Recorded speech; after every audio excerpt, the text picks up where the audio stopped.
suara radio dalam kereta kot. Jeff cuba bersangka baik. Takkan ada kucing dalam kereta pula? Perempuan lagilah tak ada dalam kereta. Tak lama kemudian bunyi tu berhenti. Lepas tu berbunyi balik, tapi kali ni lebih kuat. Bunyi apa ni? Takkan bunyi suara DJ perempuan dari radio kot?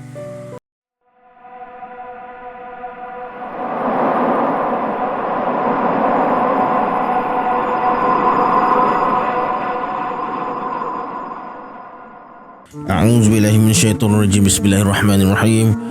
Assalamualaikum semua, kembali lagi bersama saya Syarul. Alright, dalam video kali ini saya akan kongsikan kisah seram yang terjadi pada Jeff dekat Highway Plus exit ke Nilai, berdekatan perkuburan Cina Nilai tu. Kisah ni merupakan sebahagian daripada petikan novel bertajuk Jangan Buka Hijabku dari penulis novel seram Jeff Hamzah. Novel ni dianugerahkan nombor 4 best selling novel dekat Shopee. Sesiapa yang nak beli novel ni, bolehlah beli dekat Shopee. Link saya letak dekat description box dekat bawah. Bagi yang belum subscribe lagi, sila subscribe sekarang dan tekan notification bell sekali. Macam biasa, sebelum saya mulakan, jom kita baca dulu selawat Nuri Mubin sama-sama. Sallallahu Rabbuna ala Nuril Mubin Ahmad al-Mustafa Sayyidil Mursalin. Sallallahu Rabbuna ala Nuril Mubin Ahmad al-Mustafa Sayyidil Mursalin. Sallallahu Rabbuna ala Nuril Mubin Ahmad al-Mustafa Sayyidil Mursalin. Baiklah, tanpa membuang masa lagi, jom let's jump to Rabak Seram.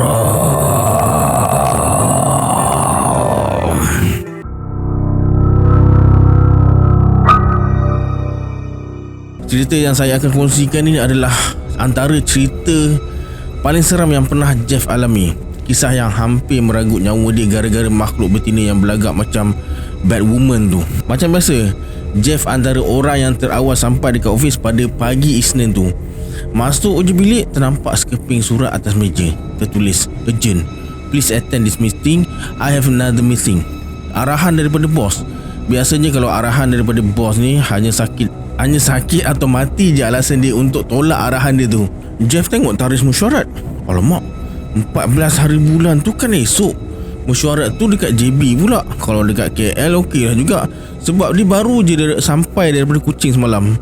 Esok dah kena pergi JB pula. Letih pun belum habis lagi. Kemudian Jeff ke bilik Mira, PA bos, minta dia tolong uruskan tiket kapal terbang KL JB KL. 10 minit kemudian Mira datang ke bilik Jeff. Cik Jeff, sorry, saya dah check semua flight, tapi semua flight ke JB penuh untuk malam ni dan esok. Flight pagi esok pun penuh. Kenapa penuh pula Mira? Selalunya ada masa untuk booking kan? Ramai orang balik kampung kot, kan lusa public holiday. Memandangkan tiket kapal terbang dah habis, terpaksalah Jeff naik kereta ke JB. Dia sebenarnya bukan suka sangat drive kereta jauh-jauh seorang diri. Kalau isteri dia ikut lain lah, tak adalah boring sangat. Adalah juga peneman nak sembang. Jeff telefon isteri dia. Hello Im, esok abang kena pergi meeting dekat JB, nak ikut tak? Alah, esok nak pergi JB, hari ni baru abang Kalut nak bagi tahu. Esok ada meeting dekat klinik. Im kena present satu paper dalam meeting tu. Jadi sorry lah Im, tak boleh ikut. Dah bini tak boleh ikut, apa nak buat kan? Esoknya Jeff bertolak awal ke JB, naik kereta sendiri. Mesyuarat pukul 2.30 petang, tapi sebelum pukul 1 petang tu dia dah sampai. Elok juga sampai awal, ada banyak masa untuk makan dan solat Zuhur sebelum mesyuarat mula kan. Petang tu mesyuarat habis pukul 5.30 petang. Jeff bergegas ke lift untuk ke tempat parking dekat tingkat bawah. Dia harap-harap lah dapat sampai KL awal dalam pukul 9.30 malam tu. Tapi masa dia keluar lift nak ke tempat parking kereta tu, bahu dia ditepuk oleh seseorang. Lah Helmi, apa khabar? Lama tak jumpa, tegur si Jeff ni. Helmi ni kawan lama dia masa dekat EU dulu. Mereka pernah jadi roommate masa menyewa rumah dekat Bangsa. Sekarang si Helmi ni kerja dekat JB. Helmi bersuara. Lama aku tak dengar cerita kau Jeff. Makin kurus je aku tengok. Tak cukup makan ke? Ish, kau ni mana ada kurusnya, tambah gemuk adalah. Jeff, aku pun dah lama tak jumpa kau. Apa kata kau ikut aku balik rumah? Boleh borak-borak sikit? Boleh kan? Nanti dinner dekat rumah aku lah. Makan kenyang-kenyang, bagi gemuk sikit, baru handsome. Kalau ikutkan hati, memang Jeff tak nak ke mana-mana lepas mesyuarat tu. Sebab dia agak keletihan. Kalau boleh, nak terus balik KL je. Malam ni bolehlah tidur awal sikit. Tapi kesian jugalah dekat Helmi. Dia dah beria ajak Jeff ke rumah. Sampai rumah Helmi, mereka disambut oleh isteri Helmi dan anak tunggal dia yang masih kecil tu. Lepas solat maghrib, isteri Helmi jemputlah makan. Lepas makan tu, Helmi dengan Jeff berbual panjang. Maklumlah, dah lama tak jumpa kan. Sembang punya sembang, tak sedar dah pukul 10 malam rupanya. Ni, aku kena balik sekarang. Tak tahu pukul berapa aku nak sampai rumah. Drive slowly Jeff. Esok kan public holiday, relax lah. Malam tu, Jeff drive kereta dengan kelajuan biasa. Seboleh-bolehnya tak nak lebih 110 km. Kalau terlajak pun 140 km sejam je. Masa nak sampai R&R Air Keruh, Jeff rasa mengantuk sangat. Mungkin terlebih makan dekat rumah Helmi kot. Jeff terus singgahlah R&R tu. Cadangnya nak tidur sekejap. Bahaya drive dalam keadaan mengantuk.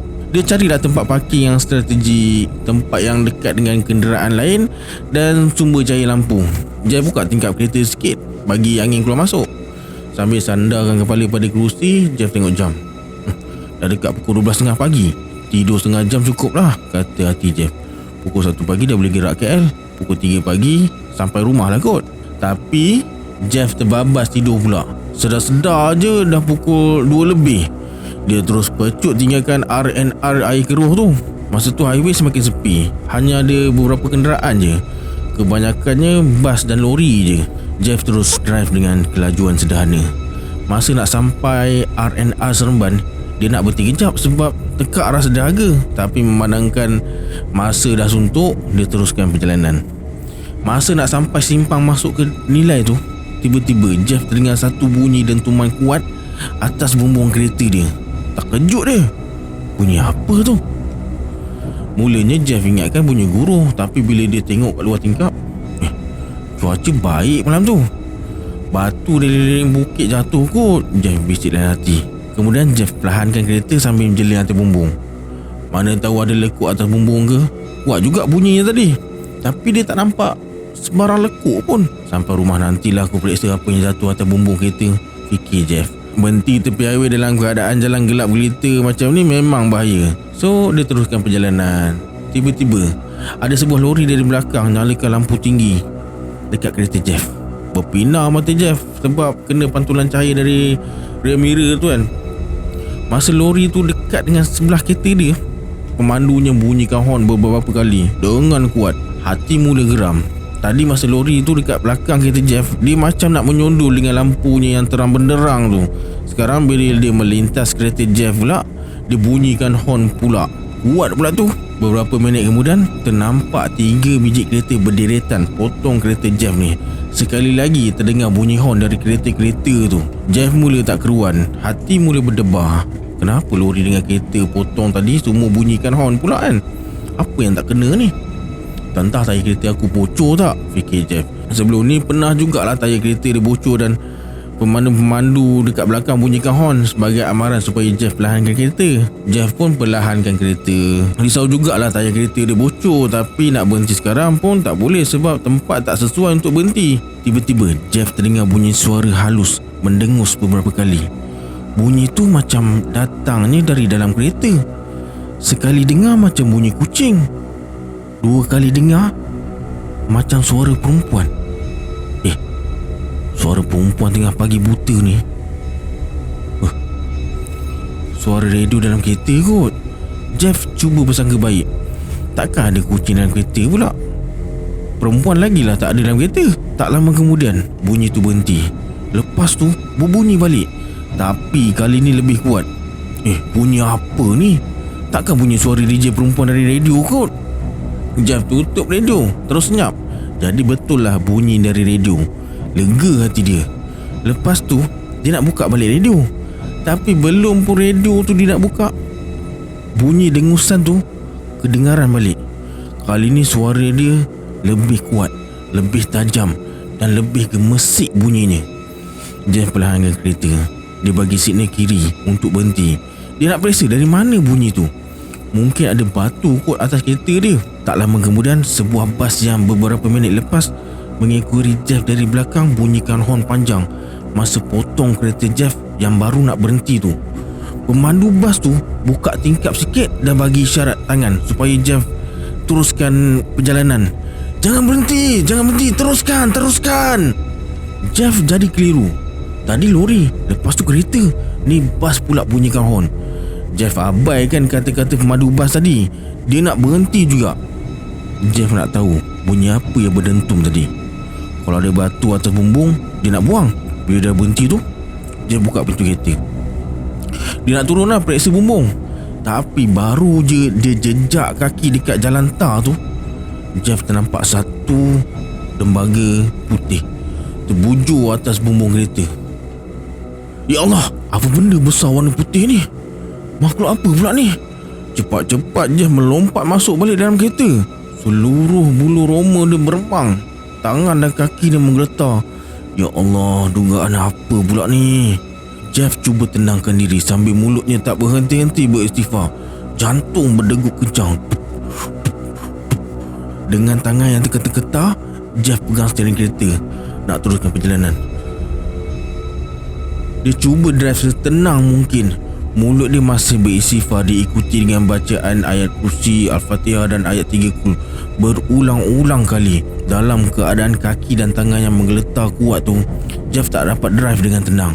Walaupun sedaya upaya dia cuba kawal steering, namun kereta yang dia pandu tu terhuyung hayang, sekejap ke kiri, sekejap ke kanan. Nasib baik masa tu tak ada kenderaan dekat belakang. Kalau tak tahulah apa jadi. Dalam keadaan yang cemas tu, Jeff terdengar bunyi suara halus atas bumbung yang sangat jelas. Bunyi macam lagu opera Cina. Bila dia amati betul-betul, sah suara perempuan. Keringat dingin mula memercik keluar dari seluruh riang loma. Jantung makin berdegup kencang. Bunyi suara halus dari atas bumbung macam suara perempuan tu semakin kuat gemanya. Sesekali kereta berguncang dengan kuat, menyebabkan kaki dan tangan Jeff yang terketar-ketar drive semakin tak keruan. Jeff drive kereta terhuyung hayang. Beberapa kali nak terbabas, nak langgar divider jalan. Macam ada satu kuasa yang lebih kuat menguasai tangan dia yang tengah drive tu. Tiba-tiba terdengar bunyi ketukan bertalu-talu yang sangat kuat dari atas bumbung kereta. Dom dom dom dom dom dom dom dom. Serentak dengan tu terasa macam ada sesuatu yang menarik-narik rambut dia ke atas. Pemanduan Jeff jadi semakin kelam kabut. Sekali lagi kereta dia terhuyung hayang dan hampir terbabas langgar divider jalan. Nasib baik tak ada kereta dekat belakang. Allahu Akbar! Jerit Jeff sekuat hati bila tiba-tiba dia ternampak cahaya lampu terang dekat depan dia. Leganya hati bukan kepalang.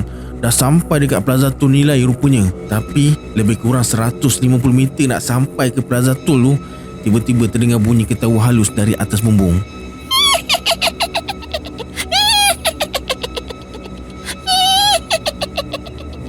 Suara ketawa dan mengilah yang sangat kuat diikuti goncangan yang menggegarkan kereta. Rupa-rupanya gangguan tu belum berakhir lagi. Jeff pandu seperlahan mungkin supaya dia tak terbabas. Tiba-tiba mata dia menangkap satu lembaga putih yang bergerak seiringan di sebelah kanan tingkap kereta dia. Sekujur tubuh bergaun putih terbang melayang-layang dekat sebelah dia. Jeff tak berani tengok lama-lama makhluk tu. Dia hanya menjeling lembaga yang bergaun putih yang melayang-layang dekat luar cermin kereta dengan rambut yang melirik-lirik tu. Lama juga lembaga tu terbang beriringan dekat luar tingkap kereta tu sambil mengilai.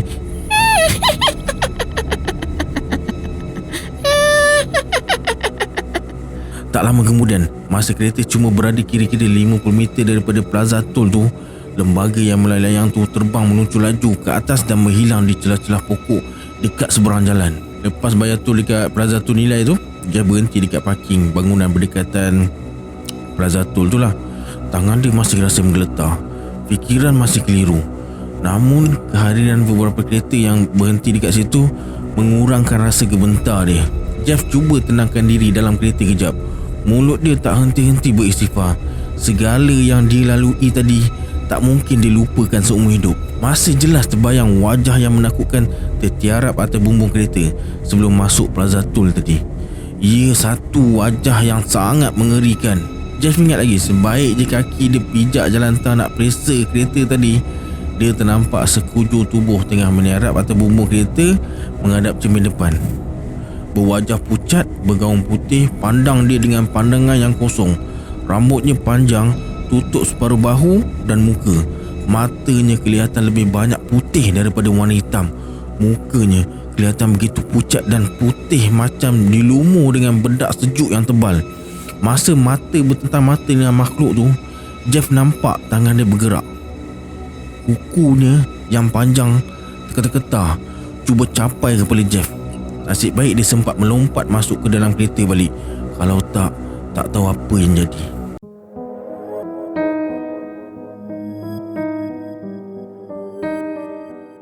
Lama juga Jeff berhenti dekat Plaza Tol Nilai tu.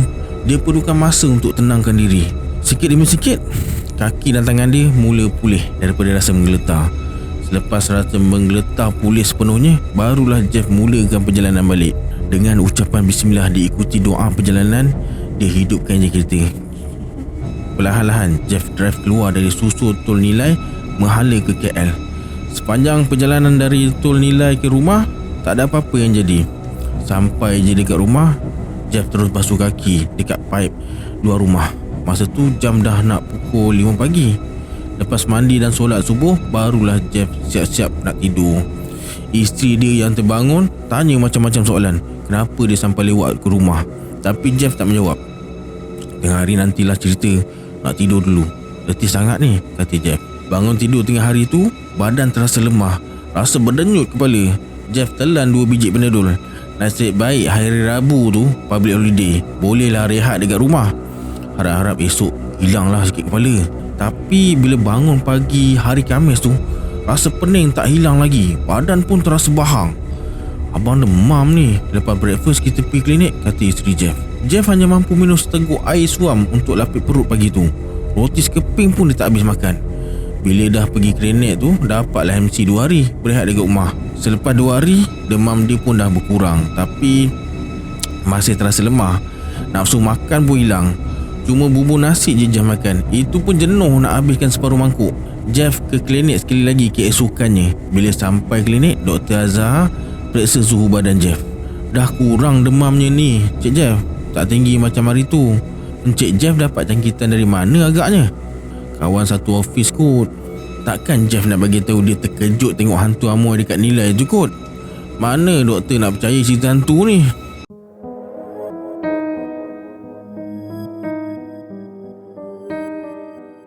Satu hari lepas sembuh dari demam, makan masa seminggu juga dia demam, Jeff jumpa jiran sebelah rumah, Syed nama dia, yang kebetulan baru balik kerja. Jeff ni orang Pontian Johor, pegawai TMB. Syed tegur lah, "Aik, lama tak nampak, balik kampung ke?" "Ada je dekat rumah, demam sikit lepas balik Johor hari tu." "Musim cuaca tak menentu ni, ramai orang demam Jeff. Agaknya you kena hujan dekat Johor kot." "Bukan sebab hujan Syed, tapi..." Syed renung wajah Jeff. Tunggu apa dia nak cakap. Berat juga Jeff nak cerita tentang hal-hal mistik ni sebenarnya. Walaupun dengan jiran sebelah rumah, bukan semua orang boleh percaya. Namun akhirnya Jeff cerita juga apa yang dia nampak dekat Nilai tu sampai dia demam. "Bila you lalu dekat Nilai tu, you perasan tak ada satu kubur besar Cina tepi highway tu?" Jeff fikir kejap. Masa tu dia tak ingat tentang kubur yang Syed katakan tu. Lagipun bukan selalu dia guna highway plus menghala ke selatan. Jadi dia tak hafal sangat apa yang ada dekat kiri kanan highway tu. Kalau highway plus menghala ke utara, ingatlah, sebab selalu dia guna nak balik kampung dia dekat Pulau Pinang atau rumah mertua dia dekat Kedah. Jadi maksud you apa yang I nampak tu ada kaitan dengan perkuburan Cina tu? I'm not sure, but maybe. Kan kawasan perkuburan selalunya keras, apatah lagi pagi buta macam tu. Iblis berkeliaran, semua boleh jadi. You pun pernah terserempak dengan benda tu juga ke Syed? Kan you selalu balik kampung dekat Johor. Tak pernah lah pula I terserempak dengan apa-apa benda pelik sepanjang highway tu. Lagipun I selalu balik kampung waktu siang. Sejak dari tu, kalau Jeff ke Negeri Sembilan, Melaka atau Johor ikut highway plus, dia mesti toleh ke arah perkuburan Cina Nilai dekat seberang highway tu. Nama perkuburan tu memang cantik, Taman Peringatan Nilai. Namun apa yang pernah terjadi pada dia dekat tempat tu sangat tak cantik. Bayangan perempuan bergaun putih, berambut panjang dengan wajah pucat dan renungan mata yang kosong masih diingat lagi sampai ke hari ni.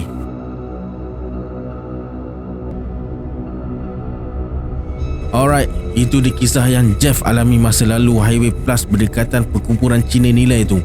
Pada sesiapa yang ada pengalaman macam Jeff ni dan nak saya buatkan video macam ni, boleh emailkan kepada saya dekat bawah. Jangan lupa like dan share video ni. Kita berjumpa di video akan datang. Saya Syarul. Assalamualaikum. Adios.